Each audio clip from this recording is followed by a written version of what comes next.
তোমরা সবাই কেমন আছো? আশা করি ভালো আছো। তোমাদের ভালোবাসা আমি ভালো আছি। আজকে আবার একটা ভর্তার রেসিপি নিয়ে আসলাম। এখানে দুটো শুকনো লঙ্কা আমি ভেজে নিয়েছি লবণ, নিয়েছি পেঁয়াজ কুচি, আর দেবো সর্ষের তেল। আর এখানে আছে ওল সেদ্ধ করে রাখা। সর্ষের তেলটা আমি পেঁয়াজের মধ্যে দিয়ে দিলাম। চলো তারপরে দেখাচ্ছি।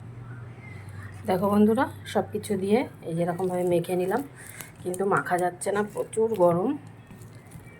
তাও মাখতে হচ্ছে ভালো করে, ডেলাগুলো না ভাঙলে তো ভালো লাগবে না, তাই আস্তে আস্তে করে মাখছি, কিন্তু প্রচুর গরম।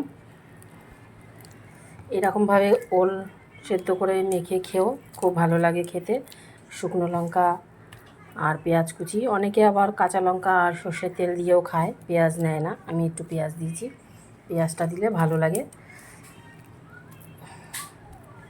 তাহলে হয়ে গেল আমার ওল মাখা বা ভর্তা, যা বলো। আবার পরে কোনো একটা রেসিপি নিয়ে চলে আসবো। দেখো হয়ে গেছে।